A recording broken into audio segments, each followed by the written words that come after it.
Spine and pain management centre. Operation లేకుండా మోకాళ్ళు వెన్నునొప్పికి శాశ్వత పరిష్కారం. ఆ ప్రెషర్ ఒకసారి ఎక్కువ ప్రెషర్ ఉన్నా కూడా వి కాంట్ పర్ఫామ్ కదా. మరి ఎట్లా మేనేజ్ నాకు 200-300 లెవెల్ అంత పెద్ద ప్రెషర్ ఉంటుండే నాకు. బట్ అవన్నీ పక్కన పెట్టేసి నేను సార్తో నాకు పక్కన బన్నీ సార్ ఉంటుండే. I love him. అప్పటికి ఎన్ని సీన్స్ అయిపోయాయి మీ మధ్య? శ్రీవల్లి సీక్వెన్స్ అయిపోయింది. కొన్ని ఏమంటారు స్మగ్లింగ్ 2-3 సీన్స్ అయిపోయాయి. 2-3 సీక్వెన్సెస్ అయిపోయినాయి. బన్నీ సార్కి నాకు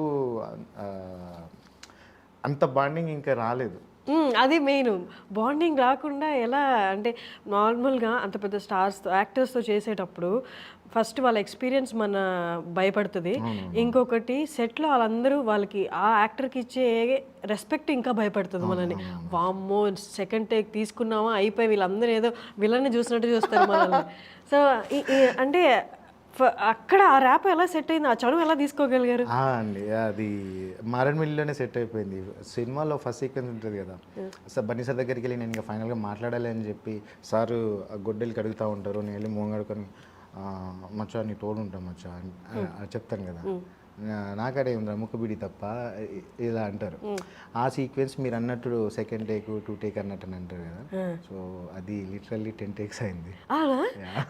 రియాక్షన్ ఎట్లుంటుంది అప్పుడు సెట్లో? ఆ రోజు నా బర్త్డే, అందుకే ఎవరేవాళ్ళు ఉండరు. అంటే సార్ కూడా అంటే నేను చేస్తున్నా బన్నీ సార్ నాకు సపోర్ట్ చేస్తున్నారు. నేను డైలాగ్స్ మధ్యలో మర్చిపోతున్నా, అదే చెప్పరా కేశవా ఏంట్రా అంటే సార్ నాకు సపోర్ట్ ఇస్తున్నారు. ఇన్ కేసు నువ్వు డైలాగ్ మర్చిపోతే కో యాక్టర్ మనకి సపోర్ట్ చేస్తారు కదా. సార్ టూ మచ్గా సపోర్ట్ చేస్తున్నారు. అన్ని టేక్స్ అయినా కూడా చేశారు. But finally 11th take something అనుకుంటా, ఇంకా నా వల్ల కావట్లేదు, చుట్టూ టైం అంతా పోతుంది, భయం అవుతుంది. మనసులో అనుకున్నా ఇంకా జగదీష్ ప్లీజ్ 80% టేక్ ఓకే. ఎందుకంటే సార్ అన్నారు ఫైనల్ టేక్ ఓకే అయిన తర్వాత సుకుమార్ సార్ అన్నారు అనమాట, అరే నీ దగ్గర మ్యాటర్ ఉందిరా, చాలామంది ఆర్టిస్టులకి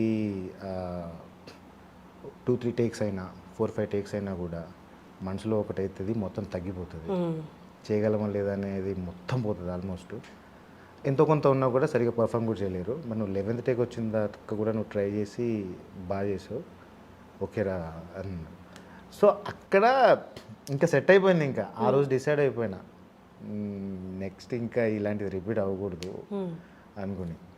సో అక్కడ అప్పటి నుంచి బన్నీ సార్ ఎప్పుడు కూడా స్టార్టింగ్ నుంచే శ్రీవల్లి సాంగ్ అప్పుడే నేను ఇచ్చే ఎక్స్ప్రెషన్స్ అవన్నీ చూసి బన్నీ సార్ దగ్గరికి వచ్చి రే బాగా చేసినావు కేశవా, బాగా చేసినావు, బాగుంది అనుకుంటూ అంటుండే.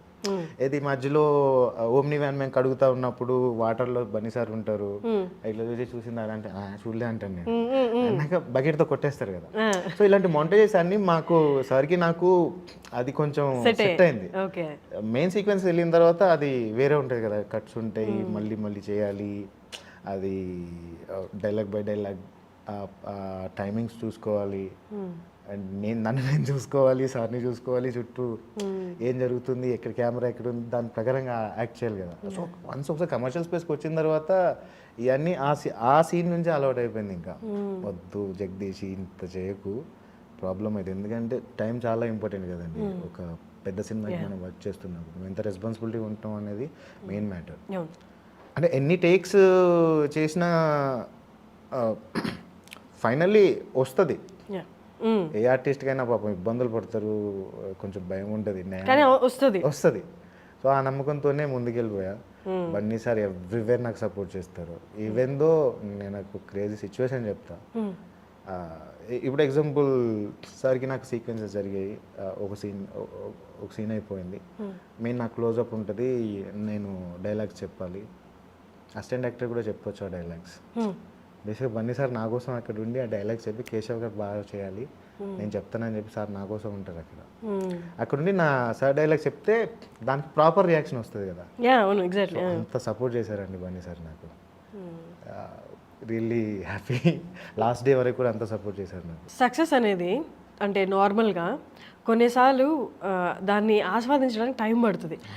మనం ఇప్పుడు ఇక్కడ ఈ చైర్లో కూర్చున్నా, లేకపోతే ఆ స్టేజ్ మీద ఉన్న సక్సెస్ మీట్ అప్పుడు కానీ, లేకపోతే వన్స్ రిలీజ్ అయిపోయిన అప్రిషియేషన్స్ మధ్య ఉన్న, నేనేనా ఇక్కడ ఉంది, ఏం జరుగుతుంది అసలు నా లైఫ్లో ప్రతిసారి అనుకున్నానండి. ప్రతిసారి ఇప్పుడు నాకు రోడ్డు మీద వెళ్తున్నప్పుడు ఎవరైనా గుర్తుపట్టి అన్న కేశవ్ అన్న సెల్ఫీ అన్న అంటే రా బ్రదర్ రా తీసుకుంటాను, ఏం పేరు అదే అని అడుగుతాను, వెళ్ళిపోతారు. వన్ థింగ్ అంటే ఇప్పుడు ప్లేస్ ఏదైనా కూడా ఎక్కడున్నా, మా ఊర్లో ఉన్నా, ఇక్కడున్న స్టేజ్ మీద ఉన్నా, ఎక్కడున్నా కూడా వన్స్ పుష్ప రిలీజ్ అయిన తర్వాత నాకు అర్థమైంది. అంటే నాకు స్టార్టింగ్ నుంచి స్టోరీ తెలుసు, దానికి సంబంధించి ఏముంటుంది, నేను బన్నీసార్ పక్కన ఉంటాయి కాబట్టి ఖచ్చితంగా క్లిక్ అవుతుంది character. So more than hit అవుతుంది సినిమా, వస్తుంది అనేది ఉంది. ఇంత హ్యూజ్ అయితే నేను ఎక్స్పెక్ట్ చేయలేదు. ఎక్కడికి వెళ్ళినా వీళ్ళందరూ అడగడాలు మనసులో అనిపిస్తుంది, జగదీష్ ఎక్కడుండేది ఏడికి వచ్చినావు, ఏమవుతుంది, సినిమా డైరెక్షన్ బాయ్ అన్ని బాయ్ నవ్వు ఇప్పుడు అందరు గుర్తుపట్టే ఒక పర్సన్గా ఉన్నావు నువ్వు అని. సో సెల్ఫీ తీసుకుని వెళ్ళిపోయిన తర్వాత నా మనసులో అది ఆలోచించుకుంటూ వెళ్ళిపోతా అనిపిస్తుంది అండి. ప్రతిసారి వెనకాలకి తిరిగి చూసుకుంటే మనం ఏంటి అని, ఇక్కడ ఉండి చూసుకుంటే అంటే ఒక నాకైతే ఏదో వచ్చింది కదా అని చెప్పి పొగరులా మాత్రం నేను ఎప్పుడు బిహేవ్ చేయలేదు, అది నాకు ఉండదు కూడా. సో ఏదైతే మనం వెళ్తున్నామో సరిపోతుంది అనిపిస్తుంది. సో అటే మనకు వచ్చింది వస్తుంది, పోయేది పోతుంది, అంతే.